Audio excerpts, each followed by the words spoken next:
ഇസ്രയേലിന്റെ വടക്കൻ അതിർത്തികളിൽ സമാധാനം എന്നത് വെറും വാക്കായി മാറിക്കൊണ്ടിരിക്കുകയാണ്. കഴിഞ്ഞ കുറച്ചു ദിവസങ്ങളായി ലെബനൻ അതിർത്തിയിൽ നിന്ന് പുറത്തുവരുന്ന വാർത്തകൾ അന്താരാഷ്ട്ര സമൂഹത്തെ വലിയ തോതിൽ ആശങ്കപ്പെടുത്തുന്നു. ഹിസ്ബുള്ളയും ഇസ്രയേൽ സൈന്യവും തമ്മിലുള്ള പോരാട്ടം ഇപ്പോൾ ആകാശ യുദ്ധത്തിലേക്ക് വഴിമാറിയിരിക്കുന്നു. ഹിസ്ബുള്ള പുറത്തുവിട്ട ഏറ്റവും പുതിയ ദൃശ്യങ്ങൾ ഇസ്രയേലിന്റെ പ്രതിരോധ സംവിധാനങ്ങൾ എത്രത്തോളം വെല്ലുവിളി നേരിടുന്നു എന്നതിന്റെ തെളിവാണ്. ഇസ്രയേലിന്റെ അഭിമാനമായ അയൺ ഡോം മിസൈൽ പ്രതിരോധ സംവിധാനത്തിന് തൊട്ടടുത്ത് ചാവേർ ഡ്രോണുകൾ പതിക്കുന്ന ദൃശ്യങ്ങളാണ് ഹിസ്ബുള്ള ഇപ്പോൾ പ്രചരിപ്പിക്കുന്നത്. ലോകത്തിലെ ഏറ്റവും സുരക്ഷിതമായ പ്രതിരോധ കവചങ്ങളിൽ ഒന്നായി കണക്കാക്കപ്പെടുന്ന അയൺ ഡോമിനെ പോലും ലക്ഷ്യം വെക്കാൻ തങ്ങൾക്ക് സാധിക്കുമെന്ന് ഹിസ്ബുള്ള ഇതിലൂടെ അവകാശപ്പെടുന്നു. വീഡിയോയുടെ ആധികാരികത സ്വതന്ത്രമായി സ്ഥിരീകരിച്ചിട്ടില്ലെങ്കിലും ഇത് സൃഷ്ടിക്കുന്ന പ്രത്യാഘാതം ചെറുതല്ല. ഇസ്രയേൽ മാധ്യമമായ കാൻ റിപ്പോർട്ട് ചെയ്യുന്നത് പ്രകാരം ഇസ്രയേൽ സുരക്ഷാ ഉദ്യോഗസ്ഥർക്കിടയിൽ ഇപ്പോൾ വലിയൊരു ഭീതി പടർന്നിരിക്കുകയാണ്. അത് ഹിസ്ബുള്ളി ഉപയോഗിക്കുന്ന പുതിയ തരം ഡ്രോണുകളെ കുറിച്ചാണ്. ലോ സിഗ്നേച്ചർ ഡ്രോണുകൾ എന്ന് വിളിക്കപ്പെടുന്ന ഇവയെ കണ്ടെത്തുക എന്നത് ഇസ്രയേൽ സൈന്യത്തിന് അസാധ്യമായ കാര്യമായി മാറുന്നു. ശത്രുവിന്റെ കണ്ണിൽപ്പെടാതെ ലക്ഷ്യസ്ഥാനത്തെത്താൻ ഇവയ്ക്ക് പ്രത്യേക കഴിവുണ്ട്. സാധാരണ ഡ്രോണുകളിൽ നിന്ന് വ്യത്യസ്തമായി ഫൈബർ ഒപ്റ്റിക് സാങ്കേതികവിദ്യ ഉപയോഗിച്ച് നിയന്ത്രിക്കപ്പെടുന്ന ഡ്രോണുകളാണ് ഹിസ്ബുള്ള അതിർത്തിയിൽ പ്രയോഗിക്കുന്നത്. റേഡിയോ തരംഗങ്ങൾക്ക് പകരം നേർത്ത കേബിളുകൾ വഴി വിവരങ്ങൾ കൈമാറുന്നത് കൊണ്ട് ഇവയെ ഇലക്ട്രോണിക് ജാമറുകൾ ഉപയോഗിച്ച് തടയാൻ കഴിയില്ല. ഇത് ഇസ്രയേലിന്റെ ആധുനികമായ ഇലക്ട്രോണിക് യുദ്ധമുറകളെ പോലും നിഷ്പ്രഭമാക്കുന്നു. ഈ ഡ്രോണുകൾ പുറത്തുവിടുന്ന താപനില വളരെ കുറവായതിനാൽ ഹീറ്റ് സീക്കിംഗ് മിസൈലുകൾ ഉപയോഗിച്ച് ഇവയെ തകർക്കാനും ബുദ്ധിമുട്ടാണ്. ആകാശത്ത് ഒരു പ്രേതത്തെ പോലെ ഇവ സഞ്ചരിക്കുന്നുവെന്നാണ് സൈനിക വിദഗ്ധർ പറയുന്നത്. ഇസ്രയേലിന്റെ റഡാറുകളിൽ പോലും ഇവയുടെ സാന്നിധ്യം തിരിച്ചറിയാൻ വൈകുന്നത് വലിയ അപകടങ്ങൾക്ക് കാരണമാകുന്നു. അതിർത്തിയിലെ സംഘർഷം കേവലം മിസൈലുകളിൽ ഒതുങ്ങുന്നില്ല.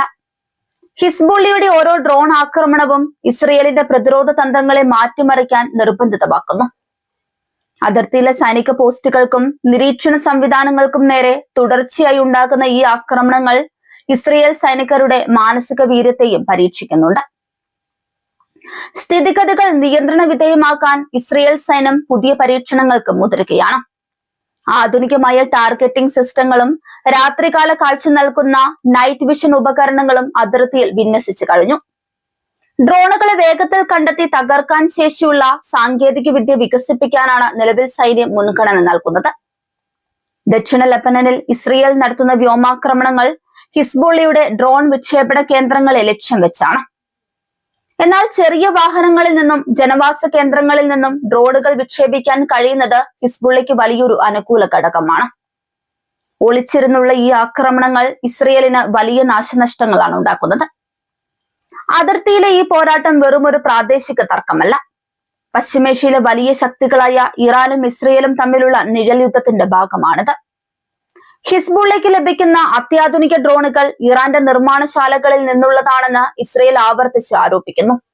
ഇറാന്റെ സാങ്കേതിക വിദ്യ തങ്ങളുടെ വാതിൽപ്പടിയിലെത്തിയത് ഇസ്രയേലിനെ പ്രകോപിതരാക്കുന്നു.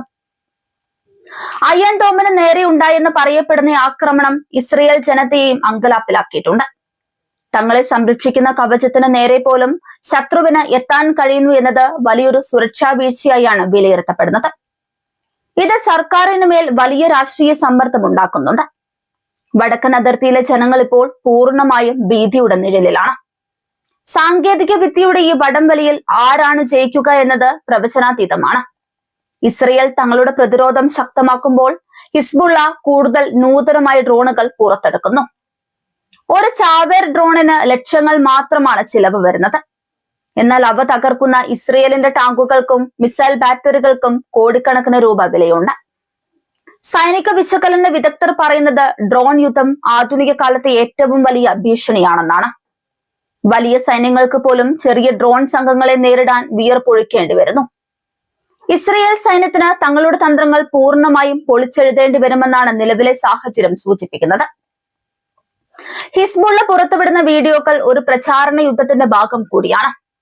തങ്ങളുടെ കരുത്ത് ലോകത്തെയും സ്വന്തം അണികളെയും കാണിക്കാൻ അവർ ഈ ദൃശ്യങ്ങൾ ഉപയോഗിക്കുന്നു.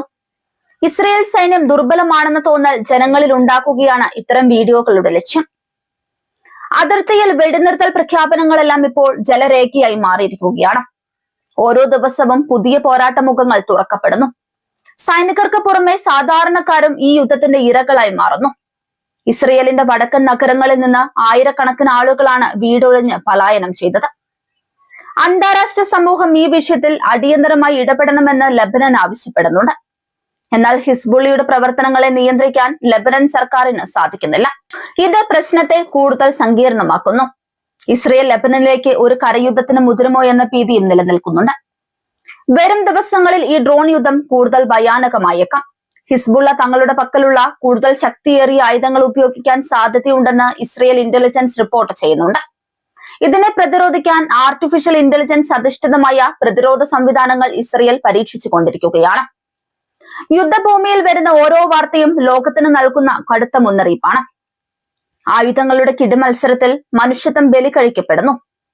വടക്കൻ അതിർത്തിയിലെ വെടിയൊച്ചകൾ എന്ന് നിലയ്ക്കുമെന്ന് ആർക്കും അറിയില്ല. സമാധാനം എന്നത് ആകാശത്തിലെ ഡ്രോൺ പോലെ അദൃശ്യമായി തുടരുന്നു. ഇസ്രയേൽ സൈന്യം തങ്ങളുടെ ഏറ്റവും പുതിയ ലേസർ ആയുധങ്ങൾ ഉപയോഗിച്ച് ഡ്രോണുകളെ നേരിടാൻ ഒരുങ്ങുകയാണ്. ഇതിന് ചിലവ് കുറവാണെങ്കിലും അന്തരീക്ഷത്തിലെ മാറ്റങ്ങൾ ഇതിന്റെ പ്രവർത്തനത്തെ ബാധിച്ചേക്കാം. അലക്സാണ്ടർ ഗ്ലോവാനിയവിനെ പോലുള്ള സൈനികരുടെ ജീവൻ നഷ്ടമാകുന്നത് ഈ യുദ്ധത്തിന്റെ ഭീകരതയാണ് ഓർമ്മിപ്പിക്കുന്നത്. ഓരോ മരണവും പകയുടെ പുതിയ അഗ്നി പടർത്തുകയാണ്. ഇസ്രയേലും ഹിസ്ബുള്ളിയും തമ്മിലുള്ള ഈ പോരാട്ടം ഒരു നിർണായക ഘട്ടത്തിലാണ്. ഡ്രോണുകൾ തീർക്കുന്ന ഈ ചതിക്കുഴികളിൽ നിന്ന് ഇസ്രയേൽ എങ്ങനെ കരകയറുമെന്നാണ് ലോകം ഉറ്റുനോക്കുന്നത്. നയതന്ത്ര തലത്തിലുള്ള ചർച്ചകൾക്കപ്പുറം സാങ്കേതിക വിദ്യയുടെ കരുത്തിൽ ആരാണ് മുന്നിലെത്തുക എന്നതിനെ ആശ്രയിച്ചിരിക്കും വരും ദിവസങ്ങളിലെ സംഭവ വികാസങ്ങൾ.